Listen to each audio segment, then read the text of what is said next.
Good morning and thank you for joining us for Unscripted on 13 Plus. I'm Carson Courier. We do want to begin with some late breaking news here. We are following late breaking news out of Tennessee where at least 2 people were killed, 3 more were injured during a possible tornado.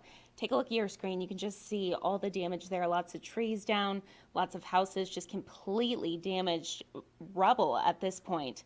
We know this happened last night just west of Knoxville. The Morgan County Emergency Management is reporting severe property damage, as you can see here, injuries and loss of life. So we don't have a lot of details at this time. We will keep watching this for you. We will update you as soon as we learn more. Now, we do want to move along to another big national story. This morning, we know state and local officials say a plane carrying 10 people has gone missing during a flight in Alaska. The flight, operated by Bering Air, was traveling between 2 cities in western Alaska, separated by the Norton Sound Inlet. Now, the state police agency was first notified of the missing aircraft yesterday around 4 p.m. local time. According to Flight Radar, the plane was last seen over the Norton Sound around 3:16. The dispatch message said the plane was carrying 9 passengers and a pilot. We know volunteer firefighters began an active ground search, but was limited on air searching here because you can just see the weather conditions were not the best. We do know that they have been doing some water searches as well in this area. This is the 3rd major incident in U.S. aviation in just 8 days. Meanwhile, take a look at this. This is out of the Philippines this morning. We know that 1 U.S. service member and 3 defense contractors were killed yesterday when a plane contracted by the U.S. military crashed into the southern Philippines. Now, the cause of this crash is being investigated, but we know the aircraft was conducting a routine mission here. Reports yesterday revealed people saw smoke from the plane, heard an explosion before the aircraft went down. No one was hurt at the site of the crash, but the names of those killed have been held until the family is notified. Make sure to download our 13 News mobile app for all these stories. They're developing. We are still waiting to get some information here. All you have to do is scan that QR code on your screen. What you can do is you can customize your alerts. You can get notifications on top stories and any live coverage, live local late-breaking events that we are streaming. You can get that as well. All you have to do is search KOLD in your app store, whether it be Google Play or Apple App Store, or again, scan that QR code. We do want to go ahead and bring in 13 First Alert meteorologist Corey Kowitz this morning. One thing that is not as crazy as the news is the weather. It's been absolutely gorgeous the past couple of days. It's amazing. It's amazing. I think this is kind of the weather we feel that reminds you why we live here.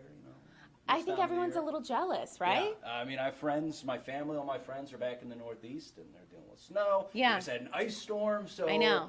A little bit nicer. Because I was just at the pool a couple days ago. We love to see it. That's why we live here, right? That's what you got to do. I mean, look at the last 5 days. Here are your high temperatures in Tucson, all in the 80s, including yesterday, including a record that was tied on Monday, and record-breaking temperatures on Tuesday. So what does today have in store? Well, let's first take a look at our current conditions across the region here.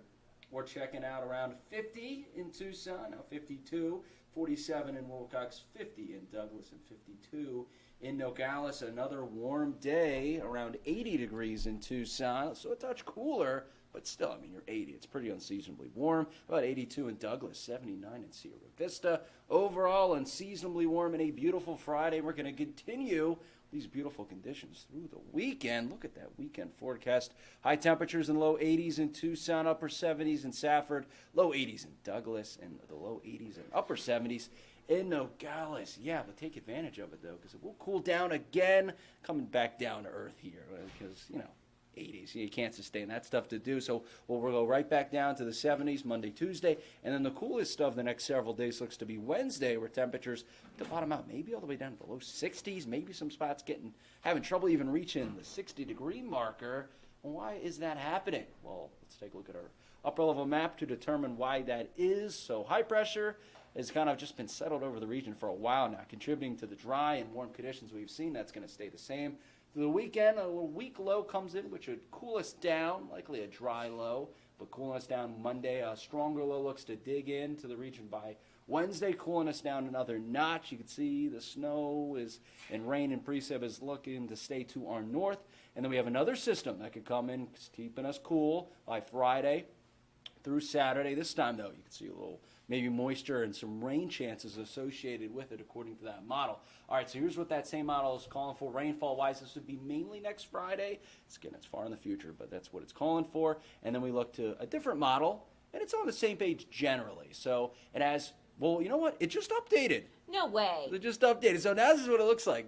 So now it's actually not calling for as much rainfall Wednesday. And let's see what it calls. This is the first time I'm seeing it. So, okay. So look at that. It's also now calling, seems like it's concentrating now more on Friday being that day where we could have some of that rain. Looks to be on a similar page, on the same page. Definitely more of that rainfall looking to be up to the north. The GFS showing a little bit of rain. So we need that rain, guys. Look at this. This is since August 9th. We haven't even had an inch of rain. Oh, no. And just for reference, we normally see 6 inches of rain through that time, and it's actually the driest it's ever been through that period, August 9th through now, in recorded history. And look what it's done to our drought. I mean, if you just kind of remember here, it was a very wet winter last winter. It was a very wet start to monsoon. That's what our drought monitor looked like late July. You know, we had some spots here and there, but not too bad. This is what it looks like now. 98% under a moderate drought, 3/4 of the region under a severe drought. And I looked back, this is the worst drought conditions have been, unfortunately, since August of 2021. So really having those fingers crossed so we can maybe get some rain. And our favorite, it's coming back, Carson. I don't know if you noticed, no. the pollen. Is this why I'm sick? Yeah, probably. Okay. Yeah, I might keep my distance then, because I'm not I'm 100% not sure. sick. Okay, you're not. Okay. No, it's my allergies. Okay, it's the allergies. All right. Well, here you go. This is another reminder. Carson is struggling through these allergies. You probably are too, as tree pollen season is ramping up. So it'll get worse and worse, unfortunately, later into February in through March. And here's that pollen forecast. Going to have moderate to high levels Friday, today through Saturday, and looking at high levels Sunday and Monday and Tuesday. So yeah, buckle up. Make sure you have that allergy medicine. You're taking it. That means you, Carson. And here we go. Here's Of our 13 course. First Alert 7-day forecast. 80s through the weekend, and then there's that pattern change, cooling down all the way to 61 Wednesday. A couple chances for rain. I know it's off the 7-day, but we're also watching Friday for that chance for rain as well. Okay, I would say that looks like a perfect forecast. Yeah, you got the nice, warm and dry, but then we also need rain, so we could maybe have that as well. Exactly. Okay, awesome. Thank you, Corey. All right, thank you. Now, we do want to give a huge congratulations shout out this morning to the Marana High School dance team as they just made their way back from Orlando, Florida, winning national championships here. We do want to show you some video of the team. What we know right now is that being number 1 in the nation, let's just say it takes a lot of hard work and determination. And the 22-member team, coaches, and the choreographer deserve all the recognition this morning. Some of the girls and coaches will be making a special appearance. They might be here right now. So make sure to clip this, tune in, save this link. If you know anyone who would love to see this, we'll definitely have it on KOLD as well, KOLD.com. But I do want to go ahead and bring in some of these girls. Good morning. Thank you for being here. Good morning. We're so excited to be here. Oh my gosh, I love it. Okay, so when did you guys get back? We got back on Wednesday. Okay. Got back on Wednesday. And so, kind of, what are you feeling right now? Are you guys still in shock, or are you just like loving every second of it? I have watched the videos probably 50 million times. I'm still not over it. It's so exciting. We've made history this year and we've put a lot into our program. So it's super exciting to see it's all paid off. So I'm not over it. It's super rewarding and I'm just so excited to bring home a national title. It really is so exciting. Now, really quick, before we get any further, go ahead and say your names. And you guys are both seniors, right? Yes. Oh my gosh, way to go out with a bang, right? Yes, definitely. I'm Karina Rodriguez Cuenca. I'm a 4th-year member, and I'm a 2nd-year captain. Hi, my name is Alyssa Amaro. I'm a senior as well, and it's my first year being a captain. That is so exciting. Okay, so I don't think a lot of people realize the work that goes into these routines, right? So when did you guys learn this routine? We learned it throughout October. So Okay. we started it the first week of October, and we finished learning the second half of it the last week of October. So we spent mostly all of October just cleaning up that first half so that when it came to learning the second half, we were just prepared and ready to Yeah. take on that second. So, And it really takes so much hard work and dedication to not only are you learning these routines, then you have to clean them or make sure everyone is in sync and the formations are good and everything. Who choreographed this dance? Yeah. Christy Lopez choreographed this routine. She's Okay. been our choreographer for 4 years now. Wow. So she's really stuck with us, giving us like awesome routines, and we've been placing with her routines for the last 4 years. Oh So my goodness, she's that's awesome. amazing. Is she local? Yes. Yes. Okay. She's Tucson local. We love to see it as well. I know as well, if you want to talk a little bit about some of your coaches, they actually were on the Marana High School dance team back in the day, Yes. right? Yeah. Yes. Which is super cool. Yes, our head coach, Maya Alexander. This is actually her 10th year anniversary being a part of Marana High School dance team. And then our assistant coaches, Ava Bustamante and Cameron Dillard, they're incredible. They actually just graduated last year. So Okay. it's so awesome to have them back this season for their rookie year of coaching. Yeah. Oh my gosh. Yeah, that's something like super special about our program. All of our coaches are alumni, so they know what it takes. They've all been through like all the experiences we have.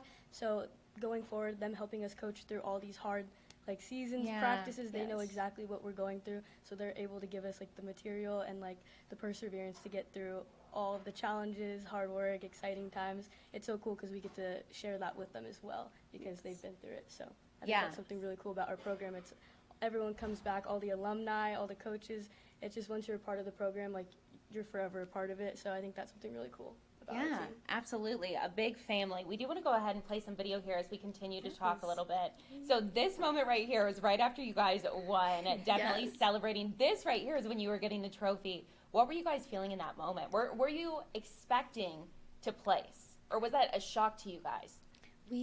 So throughout the entire season, we've always kind of had like this underlying feeling of like this could be our year, this is the year. Yeah. And especially with our mix, the choreography, our just like team energy was just so special. Like our started from the bottom mix, like because this is like our fourth and final season. We are Yeah. like the first season of Maya coaching us, and it was just like so like special and just so indescribable. And the second we heard our name announced, it was just so much pride, and just I could feel the energy within everyone that all of our hard work had paid off, and it was just incredible. And yeah, so I feel like there was an underlying tone that this was our year, and yeah, so I'm just so proud of that. Okay, so for people at home who aren't familiar with UDA National Dance Championships, tell them a little bit about how many different schools are there. It's schools from across the country. Yes. Yeah. Yes.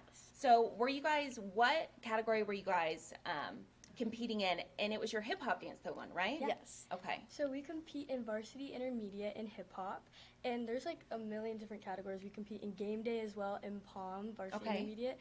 Game days, there's always like 60, 50-ish teams like that we go against, and then hip hop and POM, like the numbers are around like 18, 20-ish, like it's a little bit smaller, but it's all the categories, all the teams work so hard, and it's like super tough. So it's like each year you're leveling up, and we just are trying to put out a better routine because we know that the competition's always super hard and working their hardest. So Well, I would say you guys did it. Yeah. National Yes, champions, yes. right? Oh, that's awesome. Okay, anything else that you guys want to mention before we go ahead and play the routine for everyone? I mean, I would just kind of like to give a shout out to our coaches, our supportive system, and just honestly, our entire team, especially our rookies and our seniors. I mean, our rookies came in with us pushing a goal out and like leaving like just such a hard like message to them, like we want this to be our year and we want this to push, but most importantly we want progress of all.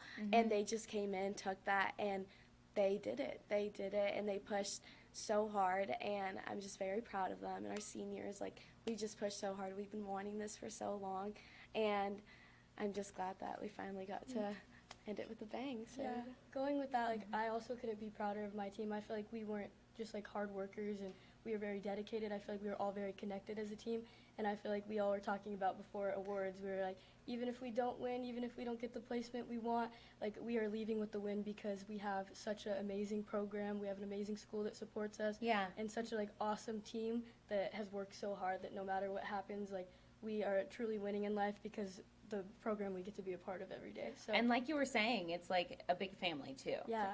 Okay, so even though you girls are going to college, really you'll stay connected to Oh, these yeah, guys. I'll definitely. Okay, well let's talk about college. Are you girls trying to dance in college or no? Um, Yes, no, yes, maybe. yes, Okay, yes. okay. Do you know where you want to go? yeah, so right now I am looking into going into the University of Las Vegas. Ooh, they have a great team. Yes, they have an incredible team. So I'm just hoping all goes well. But yeah, that's what it I'm is. looking into going into the University of Arizona, so Okay. UVA Palm Line, and I just like love their program, and it's also local, and I love Tucson, so I think they're amazing. And they're also amazing, for Yes, sure. so amazing. Definitely. Okay, well, thank you girls so much for being here. If we thank want to go you. ahead, we can play this amazing routine. And for anyone at home who, like I said, for family members, for friends who are watching, definitely make sure to go to our website, KOLD.com. We will clip this so you can watch it numerous times, send it to people. And yeah, congratulations. Thank you so much. Awesome. Thank you for your time. Yes, thank you. Let's go ahead and Arizona. Well, let's welcome Morena High School.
Well, I would say that is a great way to end this week, to end this season for those girls. So a big congratulations to them yet again. To end off this episode of Unscripted on 13 Plus, again, we just want to tell you, make sure to download our 13 News mobile app, whether you've scanned that QR code or you go to the Google Play or Apple App Store and search KOLD. It gives you live, local, late-breaking coverage. Any episodes of Unscripted on 13 Plus, you can watch there as well. You get notifications on the top stories, and you can even customize your alerts so they work best for you. Taking a live look outside on your Friday, gorgeous conditions going into your weekend. Definitely enjoy it. Cooling down a little bit more next week. Thank you so much for watching. Be safe this weekend. We'll see you right back here on Unscripted on 13 Plus on Monday at 9:30.